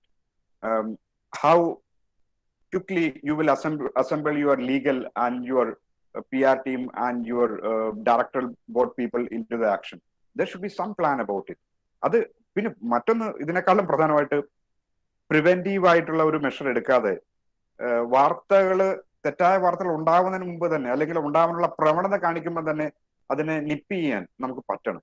അപ്പൊ അതിനൊരു example ആയിട്ട് L&Tയിലെ ഒരു അവരുടെ communication വിഭാഗം head share ചെയ്ത ഒരു കഥയുണ്ടായിരുന്നു. അതായത് വാട്സാപ്പുകളിൽ വളരെ പെട്ടെന്ന് ബാംഗ്ലൂരിൽ ഇതുപോലെ കോവിഡ് കാലത്ത് കമ്പനിയുടെ നിന്ന് സഹായമില്ലാതെ ഒരുപാട് തൊഴിലാളികൾ ദേഷ്യം വന്ന് ഇറങ്ങിപ്പോകുന്നതും അവർ സമരം ചെയ്യുന്നതുമായ പടങ്ങളും വീഡിയോകളും പ്രചരിക്കുന്നുണ്ട്. അങ്ങനെ വൈറലായിട്ട് മാറിക്കൊണ്ടുവന്ന പല വീഡിയോകളിൽ ഒന്ന് ഇയാളുടെ കയ്യിൽ കിട്ടിയപ്പോൾ അതില് പുള്ളിയുടെ കമ്പനിയുടെ ബോർഡിന്റെ ഫ്രണ്ടിലാണ് ഈ വീഡിയോകൾ എല്ലാം ഷൂട്ട് ചെയ്തിരിക്കുന്നത്. പക്ഷെ ഇയാൾ അന്വേഷിച്ചപ്പം ഇവരൊന്നും നമ്മുടെ എംപ്ലോയീസ് അല്ല, തന്നെ വേറെ ഏതോ കമ്പനിയുടെയാണ്. So then and there itself he could control the narrative. He could contact the press, clarifying to each and everyone that these people don't belong to us. അപ്പൊ ഇത് പുള്ളി ചെയ്യാതിരുന്നെങ്കിൽ എന്തായിരിക്കും സംഭവിക്കുക എന്നൊന്ന് ജസ്റ്റ് ഒന്ന് ആലോചിക്കുക. ഒരു ചെറിയ മർമർ ഇട്ടാൽ മതി, എല്ലാവരും വിശ്വസിക്കുകയും ചെയ്യും L&T is in trouble എന്നുള്ളത്. L&T is not taking care of its people എന്നുള്ളത് എല്ലാവരും വിശ്വസിക്കും. അപ്പൊ ഇത് തുടക്കത്തിൽ തന്നെ കൃത്യമായിട്ട് മോണിറ്റർ ചെയ്യാനും ഇടപെടാനും അയാൾക്ക് പറ്റി എന്നുള്ളത് വളരെ കൃത്യമായിട്ട് നമുക്ക് പ്രിവെന്റ് ചെയ്യാൻ പറ്റുന്ന സംഗതി. അതാണ് L&Tയുടെ ഒരു കേസിൽ നിന്ന് ഞാൻ പറയാൻ ശ്രമിച്ചത്. പിന്നെ ചില സ്ട്രാറ്റജീസ് നമ്മൾ ആലോചിക്കേണ്ടി വരും. ഉദാഹരണത്തിന് എന്താ പറഞ്ഞ, ഇത് പല കോർപ്പറേറ്റ് കമ്മ്യൂണിക്കേഷൻ ലീഡേഴ്സ് പറഞ്ഞിട്ടുള്ള ചില ഐഡിയാസ് ആണ്. ഒന്ന്, നമ്മളിത് നേരത്തെ തന്നെ ഒന്ന് കണ്ടുപിടിക്കാനും അതിനുള്ള ഒരു പ്രിവെന്റീവ് മെക്കാനിസം ഉണ്ടാവുക എന്നുള്ളത് വളരെ പ്രധാനപ്പെട്ടാണ്. ഒന്ന്, once some misinformation spread, the enormous impact on your brand is then and there itself. You don't have a second chance on that. So you need to act very quickly. അപ്പം അങ്ങനെ നടക്കണമെങ്കിൽ എന്താണ് ചെയ്യേണ്ടത്? ഒന്ന്, നമ്മുടെ സെക്യൂരിറ്റി ആൾക്കാരും നമ്മുടെ corporate ലീഡർഷിപ്പും എല്ലാവരും ഒരേ പേജിൽ ഒരേ സമയത്തെത്തണം. അപ്പൊ അതാണ് ഞാൻ നേരത്തെ പറഞ്ഞത്. There should B A clear crisis plan, and in that crisis communication plan is very important. പിന്നെ രണ്ടാമത്തത് മെയിൻ തിങ്, നമ്മൾ സ്വന്തം മാറി നിന്ന് കഴിഞ്ഞാൽ എല്ലാം ശാന്തമായി വിശ്വസിക്കരുത്. കാരണം നമ്മളില്ലാത്ത സ്ഥലത്ത് ബാക്കിയുള്ളവർ പെരുകും എന്നുള്ളതാണ് വാസ്തവം. അപ്പൊ you need to have a very active social media team, at least 1 or 2 people to monitor what's a chatter is about your brand. അങ്ങനെ അത്തരം സംഗതികളെ, അത്തരം സിഗ്നലുകളെ ആദ്യമേ പിടിക്കാൻ ഇവർക്ക് പറ്റും. അങ്ങനെ പിടിച്ചു കഴിഞ്ഞാലുള്ളതാണ് ഓതന്റിക് ആയിട്ടുള്ള മെസ്സേജിങ്സ് ഉണ്ടാവുക എന്നുള്ളത്. നമ്മളെ സംബന്ധിച്ചിടത്തോളം എന്താണ്, നമ്മുടെ ബ്രാൻഡിനെ കുറിച്ചുള്ള ശരിയായിട്ടുള്ള സംഗതികൾ, പോസിറ്റീവായിട്ടുള്ള വാർത്തകൾ നമ്മൾ തന്നെ സ്പ്രെഡ് ചെയ്തില്ലെങ്കിൽ പിന്നെ ആര് സ്പ്രെഡ് ചെയ്യും എന്നുള്ളതാണ് ചോദ്യം. അത് വളരെ ഓതന്റിക് ആയിരിക്കുകയും വേണം. കാരണം ഒരിക്കൽ വസ്തുതയ്ക്ക് നിരക്കാത്ത ഒരു വാർത്ത നമ്മൾ തന്നെ സ്പ്രെഡ് ചെയ്ത് പുറത്തേക്ക് വിട്ടു കഴിഞ്ഞാൽ അത് ബാക്ക്ലാഷിന് വരും. അതുകൊണ്ടാണ് ഓതന്റിക് മെസ്സേജിന് ഉള്ള സാധ്യത അത്രയും ബ്രാൻഡ് റെപ്യൂട്ടേഷൻ സഹായിക്കുന്ന മറ്റൊന്നുമില്ല. അത് കണ്ടിന്യൂസ്ലി എൻഗേജ് ചെയ്യാൻ പറ്റണം. അതാണ് ഒന്നാമത്തെ കാര്യം. പിന്നെ കേവലം ഡേറ്റകൾ കൊടുത്തുകൊണ്ടിരുന്ന കാര്യമില്ല, ഡേറ്റ കൊടുക്കണം. ചില ഫേക്ക് ന്യൂസുകൾ ഉണ്ടായാൽ അതിനെ പൊളിക്കാൻ വേണ്ടി നമുക്ക് നമ്മുടെ ഡേറ്റകൾ കൊടുത്തേ പറ്റും. പക്ഷെ കേവലം ഡേറ്റ പുറത്ത് കൊടുത്തുകൊണ്ട് മാത്രം നടക്കത്തില്ല. അതിന് പകരം ഈ ഫേക്ക് ന്യൂസിനെ ഡ്രൈവ് ചെയ്യുന്ന ചില സിമ്പതറ്റിക് ഫാക്ടേഴ്സ് കാണും. ചില തൊഴിൽ നഷ്ടത്തിൻ്റെതായ വാർത്തകൾ ഉണ്ടാകും. അപ്പൊ നമ്മൾ ചില ഡേറ്റ കൊടുക്കുമ്പോഴും തൊഴിൽ നഷ്ടത്തിനെ കുറിച്ചുള്ള ദുഃഖത്തെ അഡ്രസ് ചെയ്യാത്ത ഒരു ഡേറ്റയ്ക്കും നരേറ്റീവിനും പിന്നെ ഒരു സാധ്യതയില്ല. അതുകൊണ്ടാണ് പറയുന്നത്, നമ്മൾ കൊടുക്കുന്ന മെസ്സേജിലും തിരിച്ചുവിടുന്ന മെസ്സേജിന്റെ അകത്തും ആ ഒരു എംപതറ്റിക് ആയിട്ടുള്ള കോഡിങ്ങൾ ഉണ്ടാവണം. അതിനാണ് പറയുന്നത് കൺട്രോളിങ് ദ നരേറ്റീവ് എന്ന് പറയുന്നത്. കൺട്രോളിങ് ദ നരേറ്റീവ് എല്ലാവർക്കും അറിയുന്നത് പോലെ തന്നെയാണ്. ഒന്ന്, നമ്മുടെ കേവലം ഡേറ്റ കൊടുക്കുകയല്ല ചെയ്യുന്നത്. Don't let the narrative control you, but control the narrative. ഇപ്പൊ നിങ്ങളെ കുറിച്ചോ അല്ലെങ്കിൽ ലീഡർഷിപ്പിനെ കുറിച്ചോ തെറ്റായ വാർത്ത പ്രചരിക്കുകയാണെങ്കിൽ ഒരു സ്റ്റേറ്റ്മെന്റ് നമ്മൾ പുറത്തേക്ക് വിടണം. അത് സ്റ്റേറ്റ്മെന്റ് എന്ന് പറഞ്ഞാൽ PR ചെയ്യുന്ന ഒരു വർക്കാണ്. പൊതുവെ പ്രസ് റിലീസുകൾ കൊടുക്കും, അല്ലെങ്കിൽ ചില പൊതുവായിട്ടുള്ള എല്ലാവർക്കും ഉള്ള ഒരു പ്രസ് നോട്ട് കൊടുക്കും, അല്ലെങ്കിൽ ചില സെലക്ടഡ് ആയിട്ടുള്ള മാധ്യമ പ്രതിനിധികളെ നമ്മൾ വിളിച്ച് നമ്മുടെ ബ്രീഫിങ്ങുകൾ കൊടുക്കും, ഇല്ലെങ്കിൽ ചില മാധ്യമ പ്രതിനിധികളിൽ നമ്മൾ കൾട്ടിവേറ്റ് ചെയ്യും ചില ആൾക്കാര്. ബേസിക്കലി അതൊരു തെറ്റായ പ്രവണതയായി മാധ്യമത്തിലുള്ള പലരും കണ്ടാലും PR വർക്കിന് വളരെ ഇമ്പോർട്ടന്റ് ആണ്.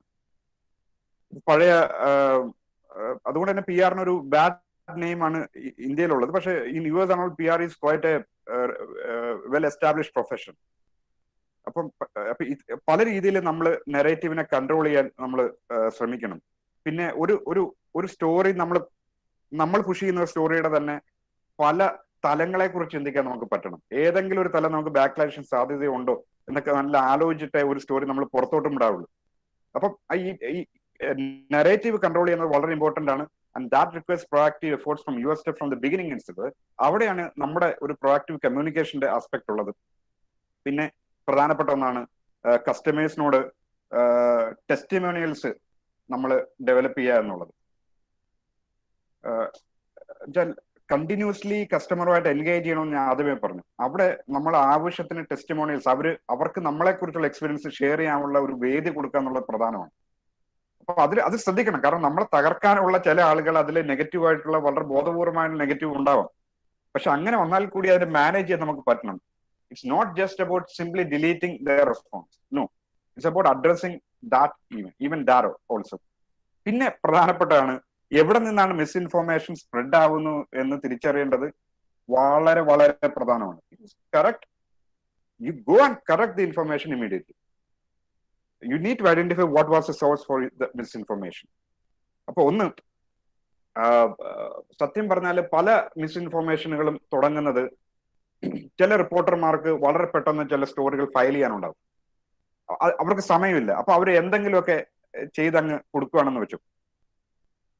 അപ്പം അല്ലെങ്കിൽ ചിലപ്പം നമ്മുടെ കമ്പനികളുടെ ശത്രുക്കൾ, നമ്മുടെ കമ്പനികളുടെ എതിർ കമ്പനികളാവാം, നമ്മുടെ കോമ്പറ്റീറ്റേഴ്സ് ആവാം, അല്ലെങ്കിൽ ചില സ്ഥിരം ഹർജി കൊടുപ്പുകാരുണ്ടല്ലോ, അവരാകാം. അപ്പൊ അതുകൊണ്ട് തന്നെ ആരാണ്, എവിടെ നിന്നാണ് ഇതിന്റെ സോഴ്സ് വരുന്നുള്ള ഐഡന്റിഫൈ ചെയ്താലല്ലേ കൃത്യമായിട്ട് നമുക്ക് അതിനെ അഡ്രസ് ചെയ്യാൻ പറ്റുള്ളൂ. അപ്പൊ അതുകൊണ്ട് once a fake news spread out, your corporation should have wherewithal to understand from where this misinformation started. Only then you can address the same. പിന്നെ മറ്റൊന്ന്, ഒരു സ്ട്രേസൻഡ് എഫക്ട് എന്ന് പറയുന്ന ഒരു സംഗതിയുണ്ട്. സ്ട്രേസൻഡ് എഫക്ട് എന്ന് പറഞ്ഞാൽ ചില വാർത്തകളോട് നിങ്ങൾ അമിതമായി പ്രതികരിച്ചു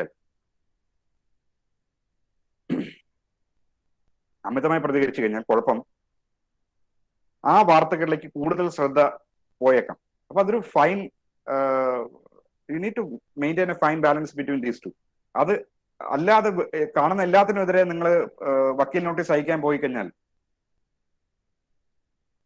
ഒരിക്കലും വളരാൻ സാധ്യതയില്ലായിരുന്ന ഒരു വാർത്ത കൂടി വെറുതെ പുറത്തേക്ക് വിടുകയാണ്. അതുകൊണ്ട് ആ സ്ട്രെയ്സ് ആൻഡ് എഫക്ട് എന്ന് പറയുന്ന ഒരു ഇതിനെ നമ്മൾ അഡ്രസ് ചെയ്തേ പറ്റൂ. Just because people are spreading disinformation about you doesn't always mean you should engage. അതാണ് ഒരു Streisand effect, how it should be implemented എന്നുള്ളതിന്റെ ഒന്ന്. പിന്നെ എപ്പോഴും ഒരു ബ്രീഫിങ് നമ്മൾ കൊടുക്കുമ്പോൾ നമ്മൾ എപ്പോഴും ആഡിക്വേറ്റ് ആയിട്ടുള്ള ഒരു ബാക്ക്ഗ്രൗണ്ട് കൊടുക്കണം. അല്ലാതെ ഒരു ഫേക്ക് ന്യൂസ് സ്പ്രെഡ് ചെയ്തു, ഇപ്പം എന്റെ പ്രോഡക്റ്റിന്റെ അകത്ത് ഇത്ര മാത്രം എന്താ പറയുക, ആവശ്യമില്ലാത്ത രീതിയിലുള്ള ഒരു പ്രിസർവേറ്റീവ് കലർന്ന് ഭയങ്കരമായിട്ട് കളർപ്പുണ്ട് എന്ന് പറഞ്ഞൊരു മിസ്ഇൻഫർമേഷൻ വന്നാൽ, ഇല്ല ഞങ്ങളുടെ അകത്ത് ഇത്ര കളർപ്പില്ല എന്നുള്ള ഒറ്റ ഇതിന്റെ അകത്ത് വന്നു കഴിഞ്ഞാൽ, no one is going to take this even for publishing or even for believing. You need to give adequate background information. Otherwise, your whatever you do, your rejoinder will not have any effect. പിന്നെ മറ്റൊന്ന്, ഒരു fake news വരികയാണ്, അത് anticipate that this fake news is going to get spread across all kind facts and data and get your messages updated also. അപ്പം continuously ഇത് ചെയ്തെങ്കിൽ മാത്രമേ നമുക്ക് നമ്മുടെ നറേറ്റീവിനെ കൃത്യമായിട്ട് കൺട്രോൾ ചെയ്യാൻ പറ്റുള്ളൂ. പിന്നെ മറ്റൊന്ന്, ഏതൊരു കമ്പനികളും you need to be quite active in understanding the ecosystem in which it operates. എന്തൊക്കെ ഇഷ്യൂസ് ആണ് probable issues that come to haunt you എന്നുള്ളത് കൃത്യമായിട്ട് ഡോക്യുമെന്റ് ചെയ്യുക, എഴുതി വെക്കുക എന്നുള്ളത് ഇന്റേണലി ഒരു കോർപ്പറേഷൻ, ഒരു കമ്പനി ഡെവലപ്പ് ചെയ്യേണ്ട ഫാക്കൽറ്റിയാണ്. അപ്പൊ സാധ്യതകൾ എന്തൊക്കെയാണ്, നമ്മുടെ ചലഞ്ച് എന്ന് പറയുന്ന ത്രെട്ട് എന്നൊക്കെ പറയുന്നതിനകത്ത് എഴുതി വെക്കേണ്ടി വരും ചില കമ്മ്യൂണിക്കേഷൻസ്, ഇങ്ങനെയൊക്കെ ചില കമ്മ്യൂണിക്കേഷൻ ഇഷ്യൂസ് ഉണ്ടാവാൻ സാധ്യതയുണ്ട് എന്നുള്ളത്. So a scenario plan should be develop for each issue. അത് ഒരു പരിധി വരെ നിങ്ങൾക്ക് ഡെവലപ്പ് ചെയ്യാൻ കഴിഞ്ഞാൽ, പലപ്പോഴും നമ്മുടെ എന്തെങ്കിലും ഒരു ഫേക്ക് ന്യൂസ്, ഒരു ക്രൈസിസ് ഉണ്ടായി കഴിഞ്ഞാൽ നമുക്ക് അതിനോട് പ്രതികരിക്കാനുള്ള സാധ്യതകൾ കോൺഫിഡൻസോടുകൂടി നമുക്ക് ചെയ്യാൻ പറ്റും. So I hope that I have given you some idea about how communicative strategies can be developed as a responsive mechanism in this age of fake news. And fake news are here to stay forever, I think, because it's never going to stop in near future. I don't think it at all. So we need to live with it. We need to live with this and then develop some mechanism to control the narrative. So ultimately, it's a perception game. You control it. Otherwise, everything is over. ഇപ്പം fake ന്യൂസുകളെ കുറിച്ച് പറഞ്ഞാൽ ഒരു പക്ഷേ പണ്ടേ മുതൽ ഈ fake ന്യൂസിന്റെ എലമെന്റുകളുണ്ട്. ഇപ്പം അർദ്ധസത്യങ്ങളും ഒക്കെ ഫേക്ക് ന്യൂസുകളിൽ പെട്ടതാണെന്ന് വേണേൽ പറയാം. ഇപ്പം യുധിഷ്ഠിരൻ ദ്രോണരാചാര്യോട് പറഞ്ഞത് Ashwatthama ഹതാഹത്,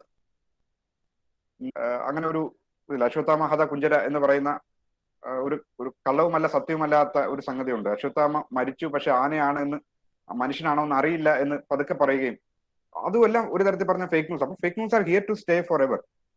what you need to develop is the acumen to understand the ecosystem, understand the social media, or rather the nature of the media that propagate this. അപ്പം ഇതിനെല്ലാം കൃത്യമായിട്ട് എന്താണ് നമ്മൾ ചെയ്യേണ്ടത്? ഒന്ന്, ആ ലൈ ഡിറ്റക്ട് ചെയ്യാൻ പറ്റണം. എവിടെയാണോ ഫേക്ക് മെസ്സേജുകൾ ഉണ്ടാകുന്നത് അത് മനസ്സിലാക്കുക എന്നുള്ളത് ഏറ്റവും പ്രധാനപ്പെട്ടത്. Already there are some corporate tools available for this. There should be an very active what you call social media digital listening tools, social media monitoring tools ഒക്കെ ഉണ്ട് നമ്മുടെ ബ്രാൻഡിനെ കുറിച്ചുള്ള ഇമോഷൻ മനസ്സിലാക്കാൻ വേണ്ടി. അതൊക്കെ ഇപ്പൊ മെൽറ്റ് വാട്ടർ പോലുള്ള ചില പ്രോഡക്ട്സ് അവൈലബിൾ ആണ്. അതൊക്കെ ഇന്ത്യയിൽ തന്നെ അവൈലബിൾ ആണ് വാസ്തവത്തിൽ. അത് ഉപയോഗിക്കാം പല ആളുകൾക്കും. I'm talking about it from a meta perspective, from the perspective of a large corporation. This and already corporations are doing this. Not that they are not responding to anything. They are already doing this.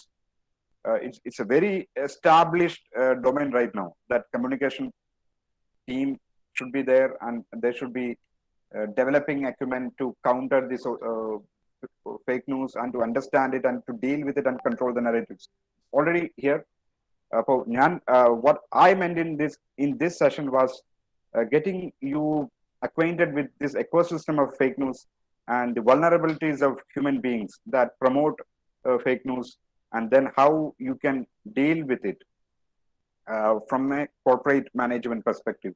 And this is what I just want to communicate again. Again, I'm stressing it: preventive and proactive measures, they are always better than the damage control part. That means you should have a ready to roll crisis plan to deal with misinformation, and you will be on your way to winning the war against the most insidious enemy of our times, the fake news, only if you can stay calm. And that's it. I mean, don't get panic at the moment. Develop the system in which you work, and be confident about your response, and making sure that you are fine-tuning your efforts to match the scenario, and not that you're going to very strict about the methods that you're going to use. Be flexible enough, but always have a plan. Go with the plan and counter the fake news and control the narrative and get it back.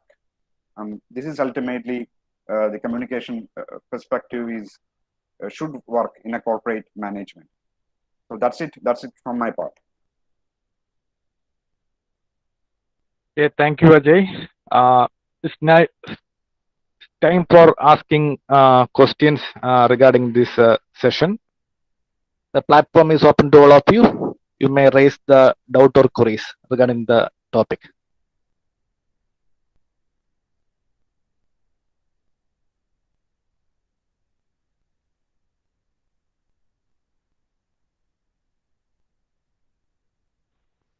Sir. Yes. Hello, sir. Good afternoon, sir. പറഞ്ഞോളൂ. Sir, ഒരു company ആണെങ്കിൽ അവര് പബ്ലിക്കായിട്ട് communicate ചെയ്യുന്നുണ്ട്, continuous ആയിട്ട് communicate ചെയ്യുന്നുണ്ട്. അപ്പൊ അങ്ങനെയുള്ള ഒരു കമ്പനിക്ക് ഫേക്ക് ന്യൂസ് വരാനുള്ള ചാൻസസ് കുറവായിരിക്കും. അല്ല, അവർക്ക് if they are communicating continuously, good. I mean, they have good chances of controlling the narrative. എന്ന് ഞാൻ പറയുന്നുള്ളൂ.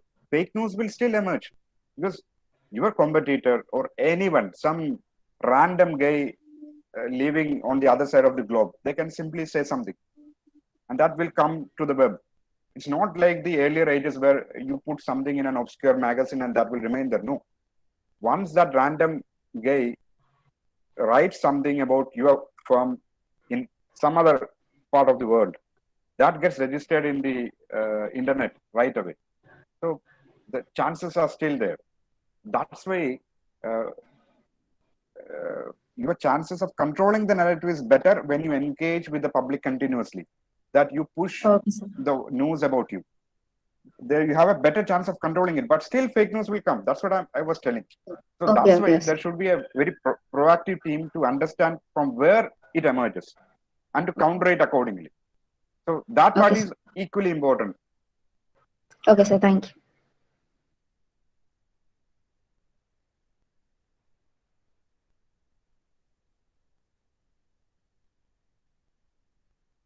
Yes, students, please use the session to raise the doubts. ഞാൻ ജനറലി ഉദ്ദേശിക്കുന്ന പോയിന്റ് മെയിൻലി ഒരു സംഗതിയാണ്. അതായത് പൊതുവെ one who think that commerce is all about making good products and marketing it. Many people tend to forget that communication is a key element in this. Marketing means communication and nothing else. You're communicating with color, you're communicating with some words. It's all about communication. So commerce ആയിരിക്കും പഠിക്കുന്ന നിങ്ങൾ മനസ്സിലാക്കേണ്ട ഒരു സംഗതിയും കൊമേഴ്സും കമ്മ്യൂണിക്കേഷനും തമ്മിൽ വളരെ അഭേദ്യമായ ഒരു ബന്ധമുണ്ടെന്ന് ആദ്യം മനസ്സിലാക്കുക. And the communication team should have a very good presence in the overall corporate governance. അത് നിങ്ങൾ മനസ്സിലാക്കുക എന്നുള്ളതാണ് ഞാൻ പ്രൈമറി ഉദ്ദേശിച്ചിരുന്നത്. കാരണം it's all about managing reputation finally. If you fail in that, if you collapse in somewhere, if that error creeps in, then everything is over. അപ്പൊ അതുകൊണ്ടാണ് all successful companies will have a very successful communication team. അവരുടെ CEO വളരെ communicative ആയിട്ടുള്ള മനുഷ്യനായിരിക്കും. ഈ communication എന്ന് പറയുമ്പോൾ inside communication ഉണ്ട് കേട്ടോ, അത് internal communication is also very important. കാരണം ഒരു ഫേക്ക് ന്യൂസ് ഉണ്ടാകുമ്പോൾ നമ്മുടെ എംപ്ലോയീസിനോട് തന്നെ അതിനെ പറഞ്ഞ് മനസ്സിലാക്കുക എന്നുള്ളത് അതിനേക്കാളും പ്രധാനമാണ്. അത് ഞാൻ പറയാൻ വിട്ടുപോയതാണ്. That when a fake news event, is equally important to have some internal memos issued, some circulars issued so to clarify it, and getting the informal channels activated so that people talks about it, and then this fact is addressed. അതൊരു അപ്പം അതൊരു സാധാ HR work അല്ല. It's not an HR work at all. That requires some communication specialist, and some of you can think about specializing in that line. It's not to become journalist or sort of that, but understanding how communication works, how journalists work, will help you to become good entrepreneurs and become better managers, in fact.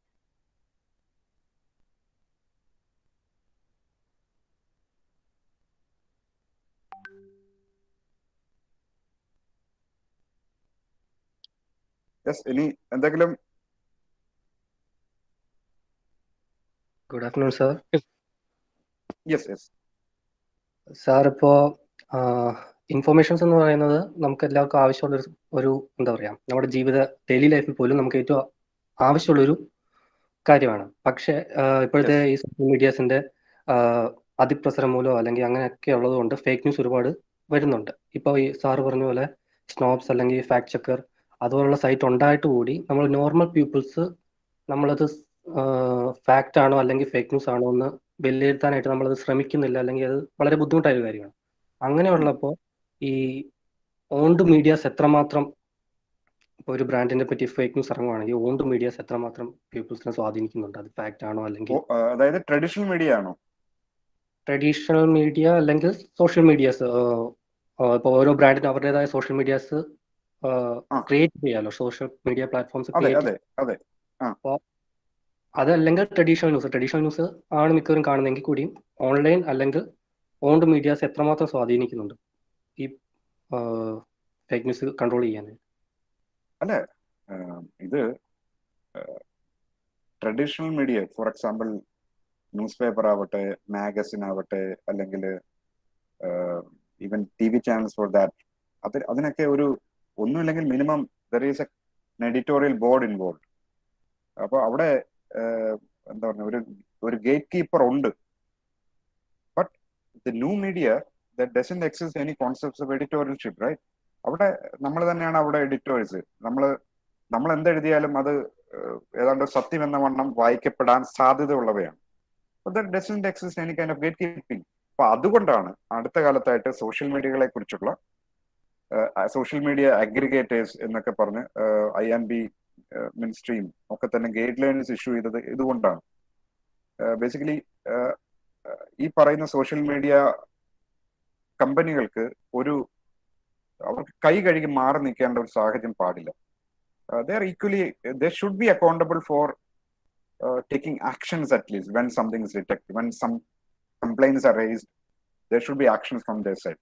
അപ്പം അവിടെയാണ് നമ്മൾ കൂടുതൽ ശ്രദ്ധിക്കേണ്ടത്. പിന്നെ അതിനർത്ഥം എല്ലാ കുഴപ്പങ്ങളും പുതുതലമുറ മീഡിയയിൽ ഞാൻ ആരോപിക്കുക അല്ല. യഥാർത്ഥത്തിൽ വാസ്തവത്തില് പരമ്പരാഗത മാധ്യമങ്ങളെ കുറിച്ചുള്ള ഒരു അവിശ്വാസ്യത, ഒരു വിശ്വാസമില്ലായ്മ ഉടലെടുത്ത് കഴിഞ്ഞു. അത് പലപ്പോഴായി ഈ പരമ്പരാഗത മാധ്യമ മേഖല പ്രവർത്തിച്ചു പോന്നിരുന്ന പ്രിജുഡിസുകളും ബയസും ഒക്കെ ചേർന്ന് സൃഷ്ടിച്ചെടുത്ത ഒരു വിശ്വാസനഷ്ടമാണിത്. അപ്പൊ ആ വിശ്വാസനഷ്ടം തിരിച്ചു പിടിക്കുക എന്നുള്ളത് പരമ്പരാഗത ആൾക്കാർ തിരിച്ചു പിടിച്ചേ പറ്റും. ഉദാഹരണത്തിന് ന്യൂസ്, വളരെ ബ്രേക്കിംഗ് ആയിട്ട് നടക്കുന്ന ഒരു ന്യൂസിനെ കുറിച്ച് നമ്മൾ അറിയുന്നത് ഒക്കെ 2 മാസം കഴിയുമ്പോൾ അതിന്റെ വസ്തുത വരുമ്പോൾ നമ്മൾ, അല്ലെങ്കിൽ 1 വർഷം മുമ്പ് നമ്മൾ കേട്ട പല ആരോപണങ്ങളുടെ നിജസ്ഥിതി എന്താണെന്ന് തിരക്കാൻ പോലും നമുക്ക് പറ്റുന്നില്ല ഇപ്പം. കാരണം അതിനെ പുതിയനെ പിടിക്കാൻ വേണ്ടി പോവാണ്. ഒരു വലിയ അർത്ഥത്തിൽ അവർ തന്നെയാണ് അവരുടെ, അല്ലെങ്കിൽ ഞങ്ങൾ തന്നെയാണ് ഞങ്ങളുടെ ക്രെഡിബിലിറ്റി ലോസിന് കാരണവും. അവിടെയാണ് ഈ പറയുന്ന പുതിയ പുതുമാധ്യമങ്ങൾ, ന്യൂ മീഡിയ അവരുടെ സ്പേസ് എടുത്തുകൊണ്ട് പോവുകയാണ്. പിന്നെ ന്യൂ മീഡിയ കുറച്ചും കൂടി ജനാധിപത്യപരം എന്ന് വേണമെങ്കിൽ പറയാം. പണ്ട് ഇപ്പൊ ഒരു കാലത്ത് ഇപ്പം എന്തെങ്കിലും ഒരു സംരംഭം പുതിയതായിട്ട് നാട്ടിൽ വരികയാണെങ്കിൽ അതിന് എതിരെ എഴുതാൻ വേണ്ടി തങ്ങളുടെ മാസികകളുടെ താളുകൾ കൊടുക്കാൻ എഡിറ്റർക്ക് പരിപൂർണ അധികാരമുണ്ട്. കാരണം ചോദ്യം ചെയ്യപ്പെടുന്നില്ല.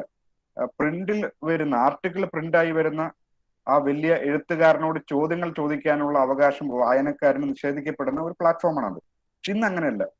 ഇന്ന് മാഗസിൻ എഴുതിയാൽ പോലും അതിനെ ചോദ്യം ചെയ്യാൻ സോഷ്യൽ മീഡിയയിൽ ഉണ്ടാവുകയും ഒക്കെ ചെയ്യുന്ന അന്തരീക്ഷമുണ്ട്. അപ്പോൾ കുറച്ചുകൂടി ജനാധിപത്യവൽക്കരണം നടന്നിട്ടുണ്ട് എന്നുള്ളത് വസ്തുതയാണ്. പക്ഷെ ജനാധിപത്യവൽക്കരണത്തിന് നാം കൊടുക്കേണ്ട ഒരു വില കൂടിയുണ്ട്. അത് എങ്ങനെ മാനേജ് ചെയ്യും എന്നുള്ളതാണ് ഇനി ശ്രദ്ധിക്കുന്നത്. കാരണം ആർക്കും എന്തു എഴുതാമെന്ന് പറഞ്ഞാൽ അത് എവിടെ ചെന്ന് നിൽക്കും എന്നുള്ളത് കൂടി ശ്രദ്ധിക്കണം. അപ്പം ഒരർത്ഥത്തിൽ പരമ്പരാഗത മീഡിയ അവരുടെ ക്രെഡിബിലിറ്റി തിരിച്ചു പിടിക്കേണ്ട ഒരു ഘട്ടമുണ്ട്. അവരുടെ ക്രെഡിബിലിറ്റി തിരിച്ചു പിടിച്ചില്ലെങ്കിൽ it's major loss to our democracy. ഇതാണ് എനിക്ക് പറയാം. പിന്നെ ഫേക്ക് ന്യൂസുകൾ already some mainstream newspapers, mainstream media, they themselves have fact check mechanisms with them. India today operate their own fact check system. വെബ്കൂഫ് എന്ന് പറഞ്ഞത് തന്നെ ക്വിന്റിന്റെ ഒരു മെക്കാനിസമാണ്. അപ്പൊ അങ്ങനെ മെയിൻ സ്ട്രീം ന്യൂസ് പൊതുവെ ഫേക്ക് ന്യൂസുകൾ ഐഡന്റിഫൈ ചെയ്യാനും ഒക്കെ ആയിട്ട് ഇപ്പൊ മനോരമ പോലും അത് ചെയ്യാറുണ്ട്. ചില ആഴ്ചയിൽ ഒരിക്കലെങ്കിലും അവർ ഈ പ്രചരിക്കുന്ന ഫേക്ക് ന്യൂസ് എന്നൊക്കെ പറഞ്ഞ് അവർ തന്നെ അവരുടെ കോളങ്ങളിൽ അത് ചെയ്യാറുണ്ട്. അതിന്റെ നിജസ്ഥിതി പറയാറുമൊക്കെ ഉണ്ട്. അപ്പൊ അവർ അതിന്റെ അറ്റംപ്റ്റ് എടുക്കുന്നുണ്ട്. പക്ഷെ അൾട്ടിമേറ്റ്ലി ഞാൻ പറയാൻ ശ്രമിക്കുന്നത് തങ്ങളുടെ വാർത്താ ശേഖരണത്തിലും അവതരണത്തിലും ചില തെറ്റായ പ്രവണതകൾ കടന്നു വന്നുകൊണ്ടുള്ള വിശ്വാസനഷ്ടം പരിഹരിക്കാനുള്ള ബാധ്യതയും മുഖ്യധാര മാധ്യമങ്ങൾക്കുണ്ട്. അത് അവർ ചെയ്യാതെ അവർ എക്കാലത്തും ഇതുപോലെ ഫേക്ക് ന്യൂസിനെതിരെയുള്ള വലിയ സ്തംഭങ്ങളായി നിൽക്കുമെന്ന് നമുക്ക് പ്രതീക്ഷിക്കാൻ വയ്യ. കാരണം വിശ്വാസനഷ്ടം വന്നു കഴിഞ്ഞാൽ പിന്നെ ഒരു കാര്യമില്ല.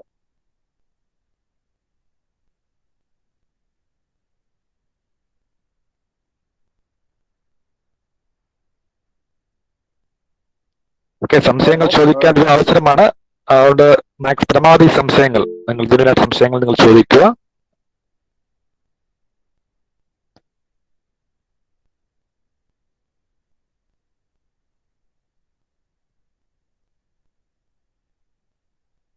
അപ്പോ I hope everything is okay from my side. ഞാനും ഒരു ക്വാറന്റൈൻ ഇരിക്കുന്ന ഒരു സമയമാണ്. കുടുംബത്തില് പോസിറ്റീവായിട്ടുള്ള ആൾക്കാരൊക്കെ തന്നെയാണ് ഇപ്പോൾ ഇരിക്കുന്നത്. അപ്പൊ മിക്കവാറും നമ്മുടെയൊക്കെ അനുഭവം ഇതൊക്കെ തന്നെ ആയിരിക്കും. I hope because the opportunity that was given to me, I could share my ideas with you with some clarity. കാരണം ഒരുപക്ഷെ ബിരുദതലത്തിൽ പ്രവർത്തിക്കുന്നവരാണെങ്കിൽ നിങ്ങൾ അങ്ങനെയാണെങ്കിൽ you may not be able to understand the importance of what I spoke earlier. അത് ചിലപ്പോൾ നിങ്ങളെ കൊണ്ട് പറ്റണമെന്നില്ല. കാരണം from a management higher perspective what I have talked about, but ultimately I truly believe that this will come to benefit you in the long run, because you are not going to be in the lower rung forever, right? You will rise up and think and see from a different perspective, and in that world everything will be communication driven, and that's it. So I hope my session benefited you, and I managed to convey at least some ideas which I really want you to get acquainted with. Praveen. Okay, thank you very much, Ajay, for delivering a wonderful webinar on the topic, the corporate communication, the age of fake news. Now let me invite Ms. Binnu Ross Thomas to propose the vote of thanks. Good afternoon to all. Honorable Chief Guest, Mr. Ajay Joisa, respected HOD, teachers, and my dear friends. I, on behalf of Research and Postgraduate Department of Commerce, extend a very hearty vote of thanks to the speaker, Mr. Ajay Joisa, Deputy Director and Head of Doordarshan, Trivandrum, who despite his busy schedule has found time to grace this occasion by sharing your findings and opinions today. Thank you, sir. We are grateful to our Head of the Department, Dr. Joshi Andrusa, for his support, guidance, and encouragement in all our efforts. Thank you, sir. I thank all our dear teachers who have worked hard to ensure that this occasion become a success. Thank you, dear teachers. Last but not the least, I thank you, my friends, for your cooperation in making this function a resounding success. Thank you all. Hello, Ajay sir. Yeah. Special thanks from my side also. Myself, Joshi Andrews, head of the department. Actually, I couldn't address you in the beginning because I was dealing with some domestic emergencies. Oh, sure. Okay, sir. Thank you very much for being with us. Thank you, sir. Thank you for giving me this opportunity. Thanks a lot. And we are expecting your presence in our campus in future also. I hope everything comes to a normal. I mean, I thought my